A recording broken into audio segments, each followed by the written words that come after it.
नमस्कार. आमच्या शाळेत राष्ट्रीय विज्ञान दिन म्हणून साजरा केला जात आहे. आज आमच्या शाळेत विज्ञान प्रदर्शन आहे. त्यानिमित्त उपस्थित मुख्याध्यापक सावंत मॅडम यांना मी पुष्पगुच्छ देऊन त्यांचे स्वागत करतो.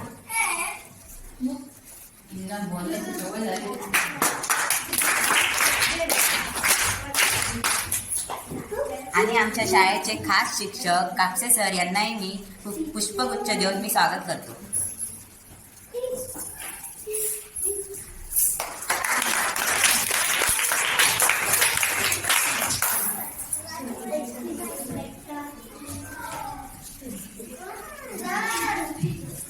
नमस्कार, माझे नाव संस्कार. नमस्कार, माझे नाव गुंजन. माझ्या प्रयोगाचे नाव आहे चुंबकाकडे लोखंडी वस्तू आकर्षित होतात. साहित्य: प्लास्टिकचा कागद, कात्री, टाचण्या, चुंबक, परात आणि पाणी. कृती: प्रथम मी प्लास्टिकचा कागद घेतला व कात्रीने माशाच्या आकारात कापला. त्या माशांच्या मध्ये टाचण्या लावल्या. परातीत पाणी घेऊन टाचण्या लावलेले मासे परातीत टाकले आणि गंमत म्हणून त्यावरून चुंबक फिरवला.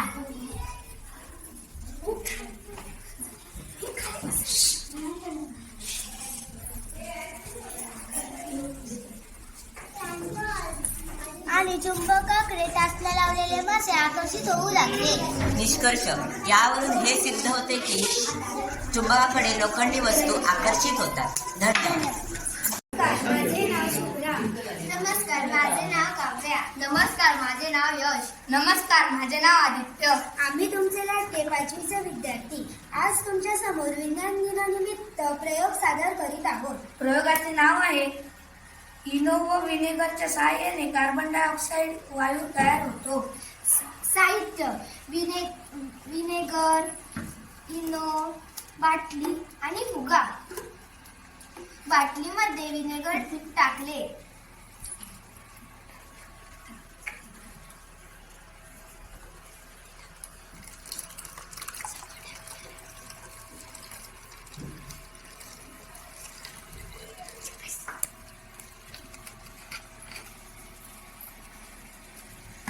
आणि फुग्यामध्ये इनो टाकला.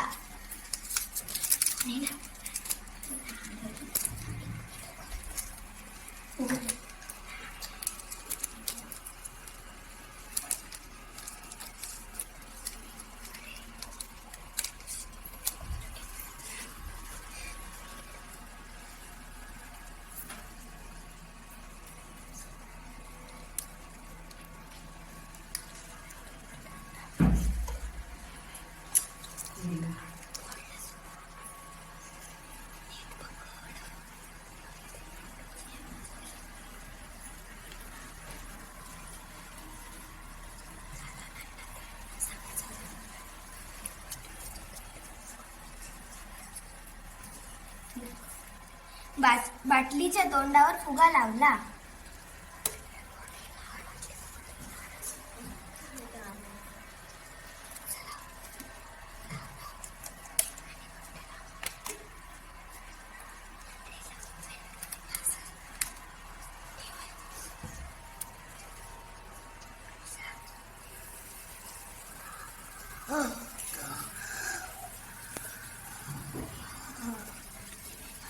अनुमान: इनो आणि व्हिनेगर मिक्स केल्यावर कार्बन डायऑक्साईड तयार होतो आणि फुगा फुटतो.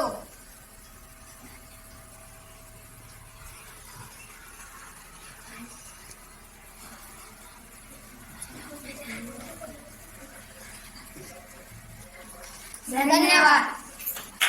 माझे नाव अदिती. नमस्कार, माझे नाव कार्तिक. नमस्कार, माझे नाव स्वरा आहे. आज आम्ही तुमच्या समोर प्रयोग सादर करीत आहोत. प्रयोगाचे नाव काही वस्तू पाण्यात बुडतात तर काही वस्तू पाण्यात तरंगतात हे सिद्ध करणे.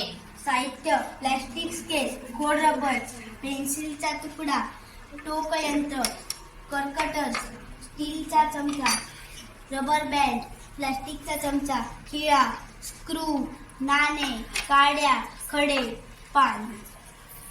कृती: एक मोठे भांडे घेतले, त्यात पाणी भरले, त्यात पट्टी, खोडरबर, पेन्सिलचा तुकडा, वाहतूक यंत्र, कर्कटक, रबर बँड, स्टीलचा चमचा, प्लास्टिकचा चमचा, खिळा, नाणे,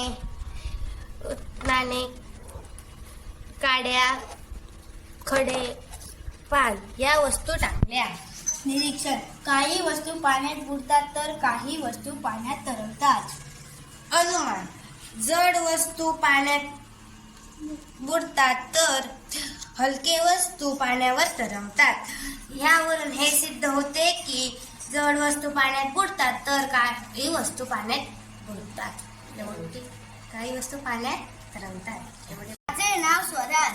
नमस्कार, माझे नाव स्वराज. प्रयोगाचे नाव ऑक्सिजन वायू जणांना मदत करतो हे सिद्ध करणे. साहित्य. रंगीत पाणी, ग्लास, माचीस, बशी, मेणबत्ती. एक बशीमध्ये मधोमध मेणबत्ती केली. बशीमध्ये पाणी ओतले.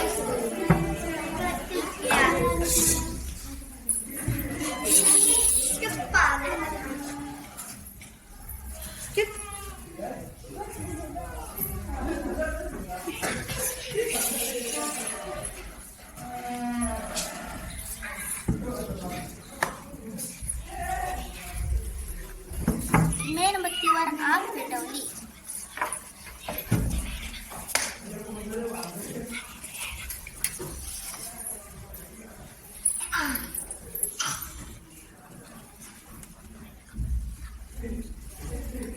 आणि मेणबत्तीवर काचेचा ग्लास ठेवले.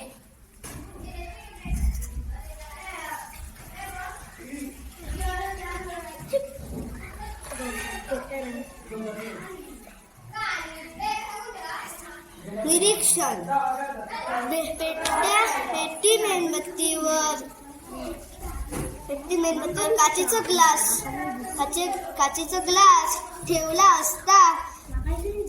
असता मेणबत्ती हळूहळू विझली आणि भांड्यातले पाणी काचेत आले.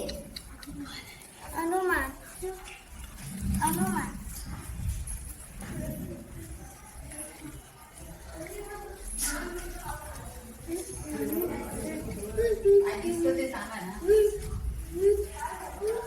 ऑक्सिजन वायू वापरला गेल्यामुळे मेणबत्ती विझली. जेवढं ऑक्सिजन वायू कमी झाला तेवढं पाणी वर चढलं ना. आणि आणि ऑक्सिजन वायूची जागा करण्यासाठी रंगीत पाणी वरती सोडलं. तुम्हाला एवढं सांगता आलं तरी खूप झालं. नमस्कार, माझे नाव तन्वी. नमस्कार, माझे नाव शुभ्रा. आमच्या प्रयोगाचे नाव आहे न्यूटनची तक्कडी. साहित्य. प्लास्टिकची बॉटल, गम, कात्री, चिकटपट्टी, कागद, गम, पुट्टा इत्यादी साहित्य. कृती. एक प्लास्टिकची बॉटल घेतली, तिला मधून टाकले. प्लास्टिकची बॉटल व तिच्या झाकण्याला होल पाडला. नंतर एक कागद घेतला, तिला 7 रंग दिले. तो कागद पुट्ट्यावर चिटकवला. त्यामुळे काडी घेतली, तिला दोरा बांधला व तो दोरा प्लास्टिकच्या बॉटलाच्या होकातून बाहेर काढला. मग तो पुट्टा काडीत घातला व बुचनात काडी घातली. मग ती बॉटल स्टँडवर लागली. मग दोरा ओढल्यावर चक्र फिरू लागले. त्या चक्रावर 7 रंग न दिसता एकच पांढरा रंग दिसू लागला. निष्कर्ष. यावरून सिद्ध होते की सूर्यप्रकाश 7 रंगाचा असतो पण दिसताना एकच पांढरा रंग दिसतो. धन्यवाद. नमस्कार, माझे नाव स्वरा. प्रयोगांचे नाव. चुंबक प्रत्येक वेळी उत्तर दक्षिण दिशेला स्थिर राहतो. साहित्य. एक स्टँड, चुंबक, दोरा. कृती. एक पट्टी चुंबक मधोमध दोरा बांधून स्टँडला अडकवला आणि कोणत्या दिशेला स्थिर होतो ते पाहिले. पुन्हा गोल फिरवला. आता स्थिर झाल्यानंतर ही दिशा नोंदवली. असे अनेक वेळा केले. निरीक्षक चुंबक नेहमी उत्तर दक्षिण दिशेला स्थिर राहतो. निष्कर्ष यावरून असे सिद्ध होते की चुंबक नेहमी उत्तर दक्षिण दिशेला स्थिर राहतो. का होतो स्थिर सांगा. का स्थिर होतो? उत्तर दक्षिणच का होतो? कारण की पृथ्वी ही एक चुंबक आहे. माझे नाव अकरा उमेश कदम. माझ्या शाळेचे नाव केंद्र शाळा वागले नंबर 1. मी इयत्ता 7वी शिकत आहे. माझ्या प्रयोगाचा विषय आहे प्रकाशाचे परिणाम आणि प्रयोगाचे नाव आहे बिंदुस्वतःमुळे निर्णारी छाया. एक चेंडू घ्या आणि एक पडदा आणि मोबाईल घ्या. त्या मोबाईल समोर एक चेंडू लटकवा. पडद्यावर पाहाल तर पडद्यावर एक चेंडूची छाया दिसते. अप्रकाशित जागा दिसते, त्याला प्रछाया व गडद छाया असे म्हणतात. बिंदू स्रोतामुळे प्रछाया मिळते. ही मेणबत्ती आहे. ह्या मेणबत्तीच्या बाजूला आपण काच ठेवली तर आपल्याला मेणबत्ती दिसेल, कारण काच पारदर्शक आहे. मेणबत्तीच्या पुढे पुट्टा ठेवला तर मेणबत्ती दिसत नाही, कारण हा पुट्टा अपारदर्शक आहे. वस्तू आरपार जाते आणि मागील वस्तू स्पष्ट दिसते. त्या पदार्थांना पारदर्शक पदार्थ म्हणतात. उदाहरणे: स्वच्छ काच, स्वच्छ हवा, स्वच्छ पाणी, स्वच्छ प्लास्टिक.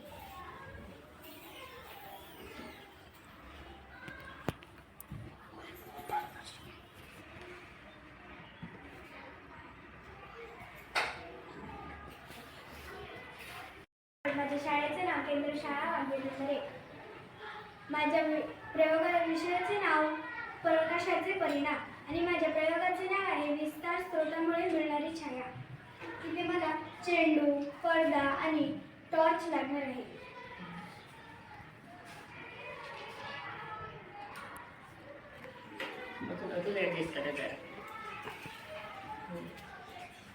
मागे इथे आपण हे चेंडू टॉर्च समोर लटकवलेला आहे आणि इथे 2 छाया दिसतात. एक छाया म्हणजे गडद छाया आणि दुसरी फिकट. गडद छायाला आपण प्रछाया म्हणतो आणि फिकट छायाला उपछाया म्हणतो.